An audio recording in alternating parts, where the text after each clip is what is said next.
I am a 72-year-old man and this happened a long time ago, but I remember it so well.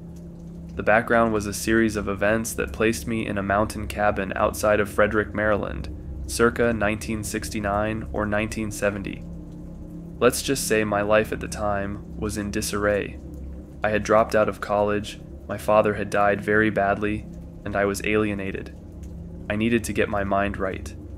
The opportunity to move to an isolated cabin, to live in contemplation and solitude, was welcome. I had some inheritance money to pay for it. To the best of my memory, I was there 8 to 9 months. No TV, but books and radio. I had a library card, and I can't remember if I had a phone. The story begins when, a month into my stay, a female beagle showed up at my door. She was a lost dog, and I took her in. I never could train her to do anything, but I fed her, and she was a sweet, if not the brightest, dog. A few months in, I began to feel a presence around the isolated cabin. Hard to describe, but I felt like someone was watching. On many occasions, I thought someone might even be looking in my cabin window, watching us. The next phase was the shadowing or following. I knew the folks a half-mile down the lane, woods all around, and would sometimes visit them at night. Someone or something was waiting for me and followed closely in the woods beside me in the darkness. You could hear it easily, footsteps in the woods, and it picked up its pace as I did.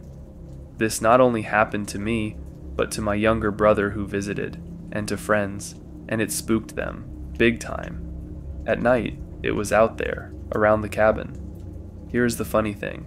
I was never afraid, never felt threatened. Not at all, at least early on. There was no feeling of malevolence. I spent a good bit of time wandering the vast areas of woodlands around me. There was a state park just up the hill, and the Frederick Municipal Forest went on for mile after mile. The whole of western Maryland was much more country than it is now. None of the development had set in yet. In our hikes, the dog and I came across evidence of campsites, recent ones, in the woods, traces of fires, old abandoned buildings that had corners that gave shelter and looked slept in, garbage, food and drink, and so on. Perhaps hunters, but much of it did not have the organized feel you would get from experienced hunters. The last month of my stay there was when things intensified. Maybe he sensed I was preparing to leave. In the mornings, I would find small dead animals at the bottom of the front porch steps. The cabin had a small front porch, screened with a light door, and 4 wooden steps to the ground. A spotlight would illuminate the long front yard, with woods close by on either side. Dead animals began to appear at the bottom of the steps many mornings. I remember small birds, then a squirrel, a rabbit, even a weasel one day, like they were offerings. I had to grab them up before the dog ate them. This went on almost daily for several weeks. One night, very late, I was awoken by some sound. I lay in bed and heard something from the porch. I hopped up and hit the lights and saw that hound dog, who never learned to sit or stay, standing at the front door in a perfect point position. She was shaking in fear. She never barked. I heard the door slam and footsteps down the steps. I hit the spotlight but saw nothing. I went out. He had been on the porch at my front door, maybe trying to enter. After that, I stayed in at night more and more. The animal offerings got bigger and bigger, larger birds, a possum, a woodchuck. It was not funny. The final 2 gifts were legs from either horses or cows. Big and bloody, one was skinned, holy shit. The second to last day, the dog left me. I could hear her in the woods howling on a trail, following a scent. I looked for her in every way I could, came up in the following weeks, but to no avail. She left as she came. I moved back to the Maryland suburbs of DC, got an apartment with a friend, got a job, and moved on with my life. One day, not long after, I picked up the Washington Post. I came across an article about recent encounters with the Sykesville monster. It described a tall, fur-covered, Yeti-like creature that walked on 2 legs and would select a family or person to give attention to. I wasn't the only one who had experienced this. The attention, as described in the article, matched exactly what had happened to me. Being followed at night, someone looking inside the house, and receiving gifts. I was shocked. If I had turned on that spotlight and seen a Bigfoot or Yeti, I might still be running. But I think I know who it was. Sykesville, Maryland was the location of the Springfield Hospital Center, a large state psychiatric hospital. It was 20 miles or so east of Frederick. Back then, many folks knew how to live in the woods. They grew up that way, country folks. I think the monster was an escaped patient. This is like all the homeless you see in cities now, probably off his meds, but somehow functional and lonely.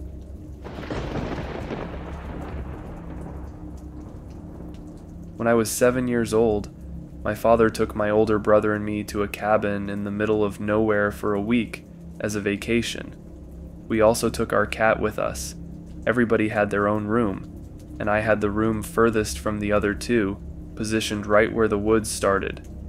There was a window right next to my bed, on the right side, and there was a tree right next to it that I remember trying to climb the previous day without success. The bedrooms were on the second floor, by the way, and the window didn't have any curtains or blinds to cover it. One night, I remember feeling really homesick and being unable to sleep. The cat was lying on the bed with me, and I was reading a comic book with a flashlight, when, around 2 a.m., I began to hear a tapping on my window. I assumed that it was just a tree branch tapping on the window because it was a windy night until I began to hear whispers. I remember freezing in fear and feeling like a bunch of ice water had just been poured onto me. I could hear whoever it was tapping and saying things like, "Open up, son, it's Daddy. Let me in, Luke, it's cold out here." And the worst one, "Come on, it's Daddy, I just want to cuddle." I was too paralyzed by fear to do anything but just lay on my side, facing away from the window, terrified and close to tears. I knew it wasn't my father, and in my imagination, I thought it was the boogeyman or some other creature that would gladly kill me. All the while, my cat was hissing and clawing at the guy, and I just remember holding him and burying my face in his fur because he felt like a safety net, my one defense against this guy, because I couldn't work up the nerve to call for my father. Then I remember a horrible screeching noise, and I turned around to see what it was. I could see this guy, with the most maniacal grin that I've ever seen, like something out of a horror movie, dragging a pocket knife against the glass, making this horrendous noise. I screamed bloody murder. The grin disappeared, and he just looked like a combination of horrified and absolutely full of rage. But then, my father came barreling into my room with his hunting rifle, and as you can imagine, seeing this made the guy panic and just sort of drop backwards. My father just looked at me to make sure I was all right, just as my brother ran in before he went off to catch the guy before he got away. Unfortunately, it wasn't a long drop, and the man probably only got a few bruises from it.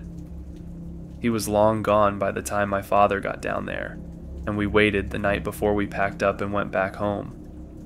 To this day, I don't think they ever caught the guy, though I remember my father filing a police report and me having to talk to the police to give a description. I'm still grateful for my cat, who turns 14 this week and is still feisty as ever, for providing me comfort during that time.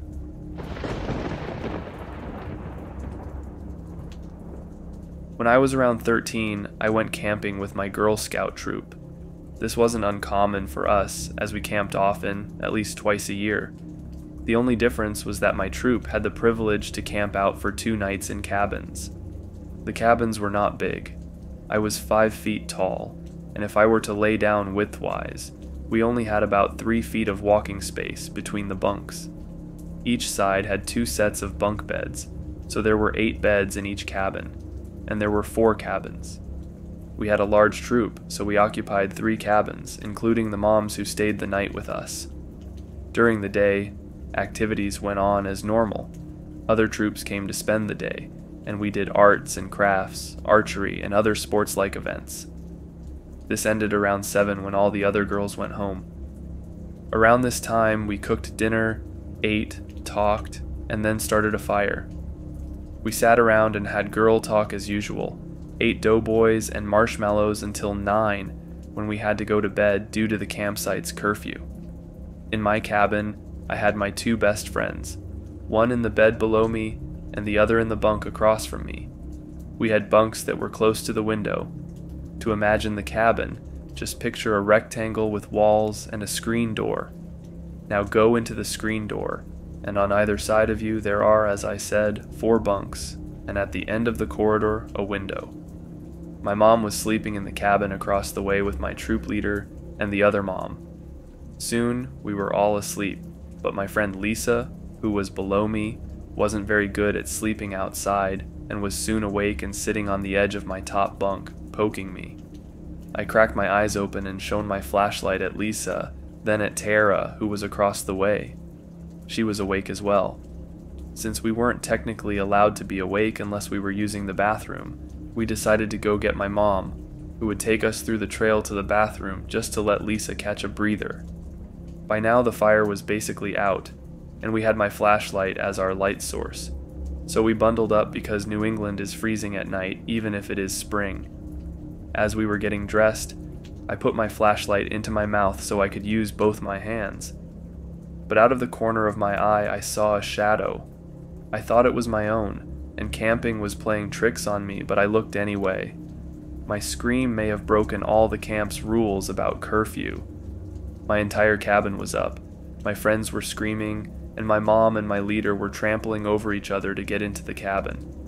When I turned to look at the shadow, I saw that it was actually a man staring through the window. I don't know how long he was there, and when I started screaming, he took off. My troop leader talked to the ranger the next day, and he said he would talk to the nighttime ranger, but we never got an answer other than maybe it was an animal,